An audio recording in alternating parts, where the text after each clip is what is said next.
Hey, my name's Grinch. How you doing? This is Stanley Parable. This is the third episode. Let's get into it. If you like the video, like it. If you don't, let's get off my nose. I do this all for fun. Let's get into it. I go through all of this just for that bullshit. Oh, I fucking hate you! Someone was following Stanley. He was sure of it. If he checked over his shoulder now, he would surely catch them. It was only a matter of time.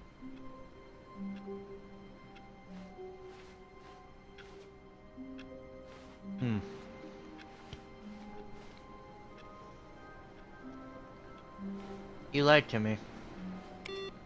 And I hate you.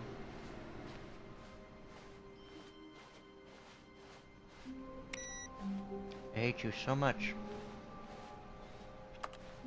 You cannot believe how much I hate you.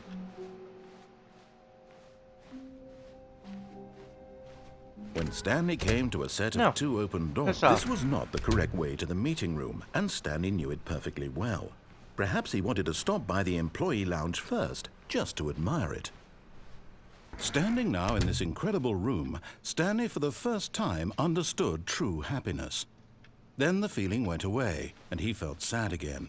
Then it came back, and lingered for a minute or two. Now it's only half there, just a kind of, tingle. But eager to get back to business, Stanley took the first open door on his left. Stanley was so bad at following directions, it's incredible he wasn't fired years ago.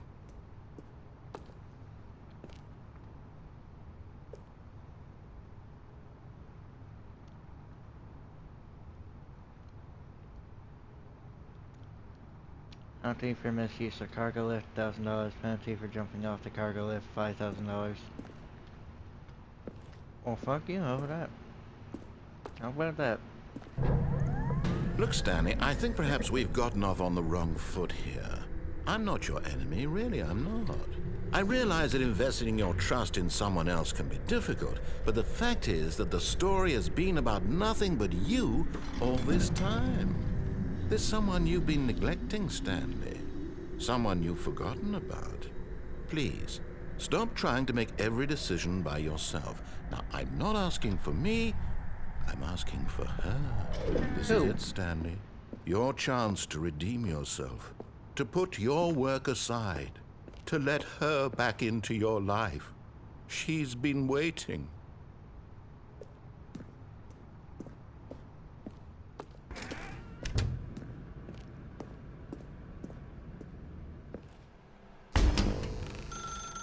That's her, Stanley. You need to be the one to do this, to reach out to her. If you can truly place your faith in another, then pick up the phone.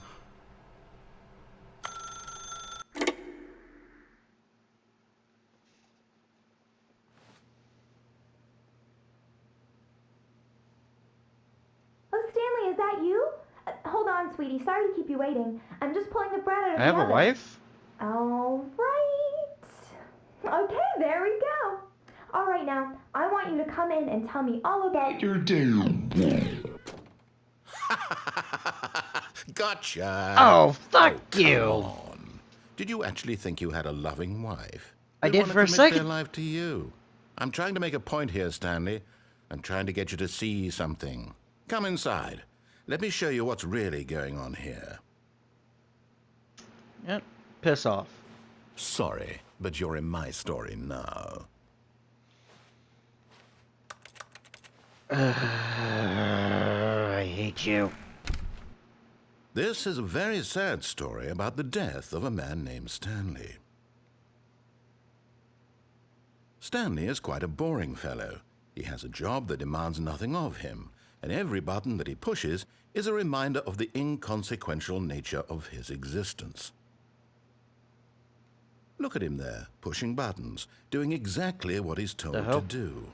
Now he's pushing a button. Now he's eating lunch. Now he's going home.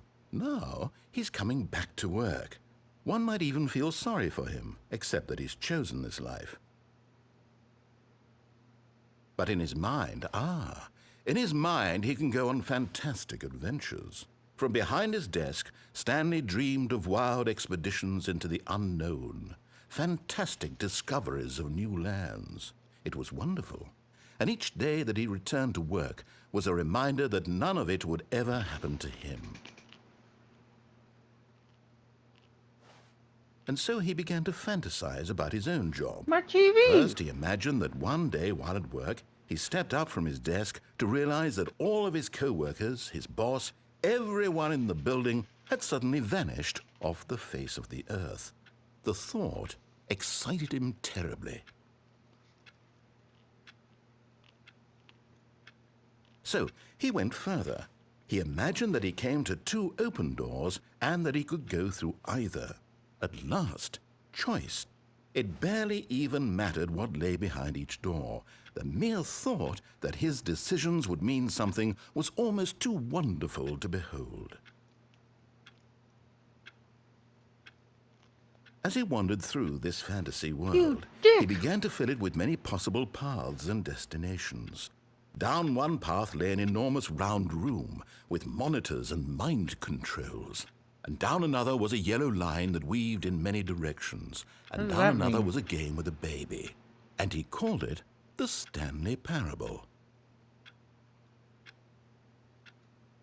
It was such a wonderful fantasy, and so in his head he relived it again, and then again, and again, over and over, wishing beyond hope that it would never end, that he might always feel this free. Surely there's an answer down some new path, mustn't there be? Perhaps if he played just one more time. But there is no answer. How could there possibly be? In reality, all he's doing is pushing the same buttons he always has. Nothing has changed. The longer he spends here, the more invested he gets, the more he forgets which life is the real one. I will be free, you monster. You will not keep me here. And I'm trying to tell him this, that in this world he can never be anything but an observer, that as long as he remains here, he's slowly killing himself. But he won't listen to me. He won't stop. Here, watch this. Stanley, the next time the screen asks you to push a button, do not do it.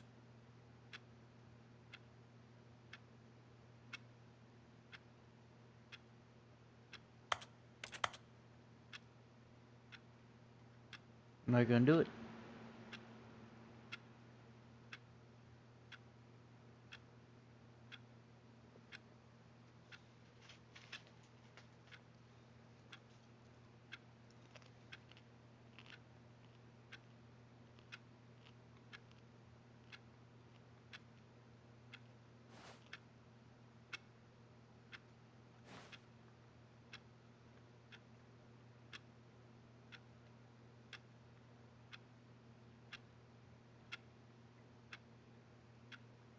You see? Can he just not hear me? How can I tell him in a way that he'll understand that every second he remains here, he's electing to kill himself? How can I get him to see what I see? How can I make him look at himself? 'Cause you keep me here. Let me go. I suppose I can't, not in the way I want him to. But I don't make the rules. I simply play to my intended purpose, the same as Stanley. We're not so different, I suppose. I'll try once more to convey all this to him. I'm compelled to. I must. Perhaps, well, maybe this time he'll see. Maybe this time. And I tried again, and Stanley pushed a button. And I tried again, and Stanley pushed a button. And I tried.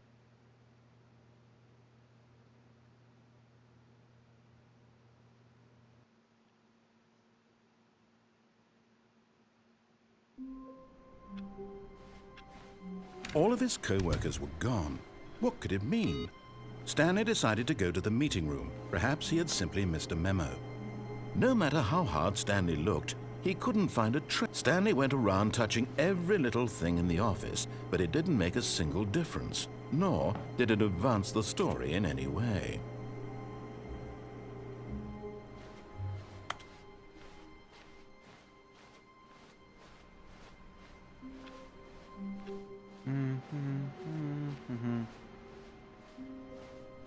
When Stanley came to a set of 2 open doors, he entered. This was Okay, not I'm the going to correct the way right to the side. meeting room, and Stanley knew it perfectly well. Perhaps he wanted to stop by the employee lounge first, just to admire it. I know, I just don't care. Stanley felt lightheaded, butterflies in his stomach, giddy in a way he had never known before. Was it this room? A connection between the two? Could a man love a room? I mean, No? truly, deeply, madly, love. No. But eager to get back to business, Stanley took the first open door on his left. I don't wanna. Stanley was so bad at following directions, it's incredible he wasn't fired years ago. Ooh, secret. What you been hiding here, narrator, old buddy, old pal? What are you hiding down here? There's something in here you don't want me to see, huh?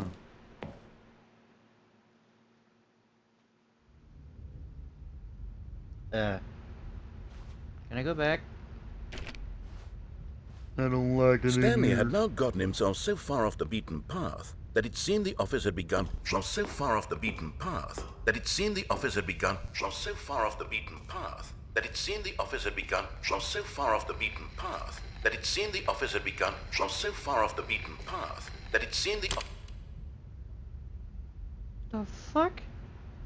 You didn't think I was actually just a recording, did you? What a silly and trite explanation that would be. All the back and forth between you and me, all the absurd adventures we've been through, and it all turns out I'm just a tape recording?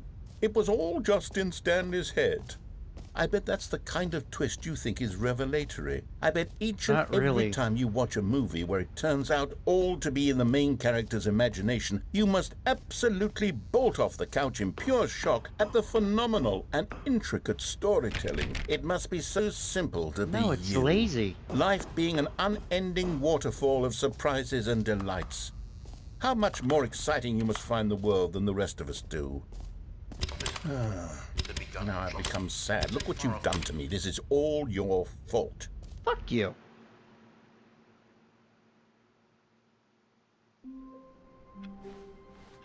All of his co-workers were gone. What could it mean? Stanley decided to go to the meeting room. Perhaps he had simply missed a memo.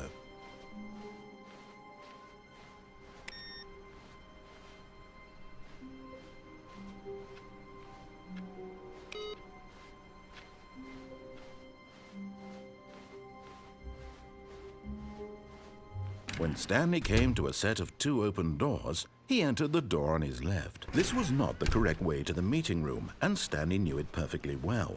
Perhaps he wanted to stop by the employee lounge first, just to admire it. I'll do what I want. The lounge was grand, majestic, perhaps too, but eager to get back to business, Stanley took the first open door on his left. No. Stanley was so bad at following directions, it's incredible he wasn't fired years ago. Look, Stanley, I think perhaps we've gotten off on the wrong foot here. I'm not your enemy, really, I'm not. I realize that investing your trust break in my someone legs in else a can be second. difficult, but the fact is that the story has been about nothing but you all this time. There's someone you've been neglecting, Stanley. Someone you forgot. Really? Ow! I was in the middle of something. Do you have zero consideration for others? Are you that convinced that I want something bad to happen to you? Yes. Why, I don't know how to convince you of this, but I really do want to help you, to show you something beautiful. Look, let me prove it. Liar. Let me prove that I'm on your side. Give me a chance. You get nothing from me.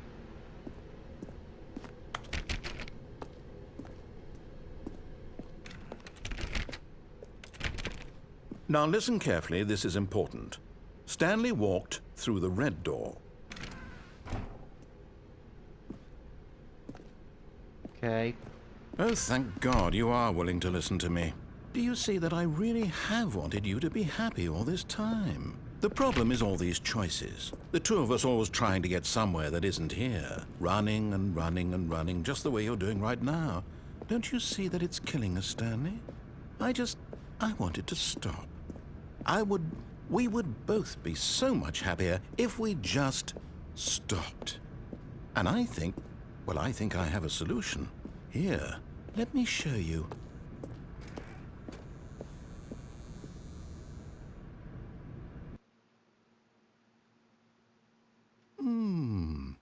What do we want? What are we looking for? Here. Yes. Oh, it's beautiful, isn't it? If we just stay right here, right in this moment with this place, Stanley, I think I feel happy. I actually feel happy.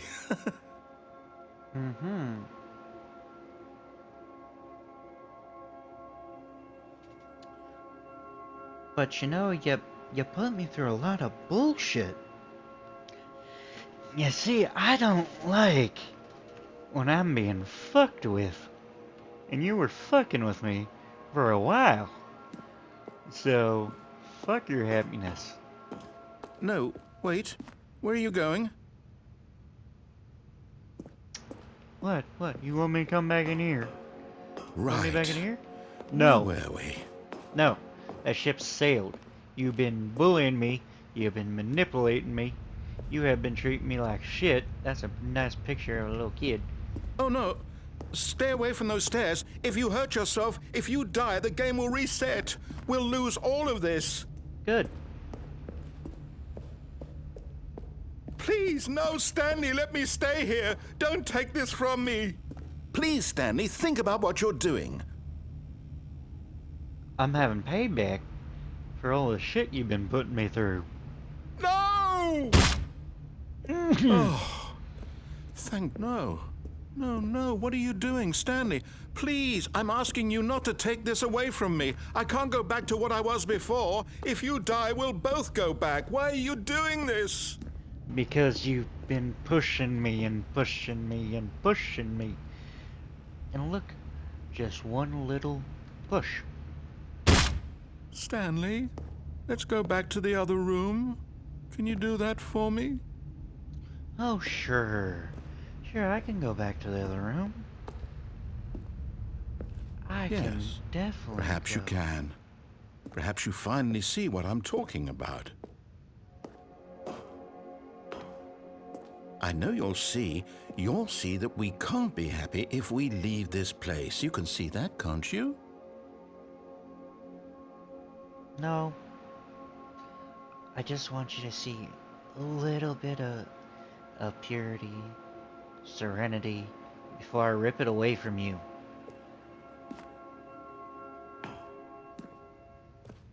No, perhaps not.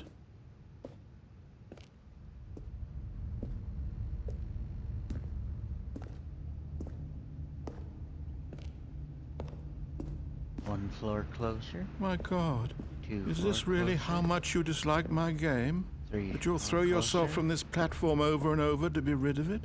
You are literally willing to kill yourself to keep me from being happy. Am I reading the situation correctly? You started this.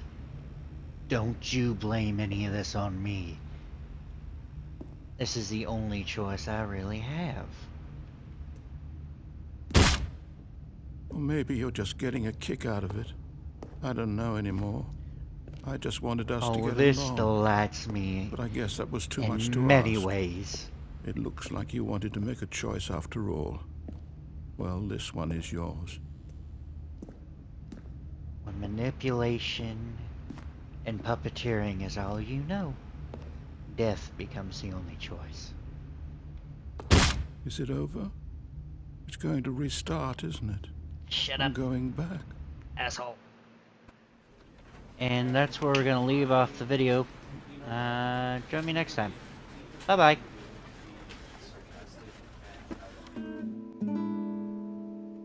There once was a man named Stanley, who people considered so manly.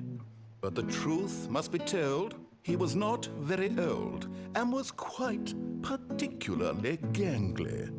What Stanley liked most was buttons. He pushed them like some kind of glutton. He did it all day in a meaningful way, but his brain had long ceased to function. Which is why he is in this parable, and lives an existence quite terrible. And if you are not strong, and keep playing along, you too will become quite unbearable. Yes. You too will become quite unbearable. I hate the fact you're good at singing.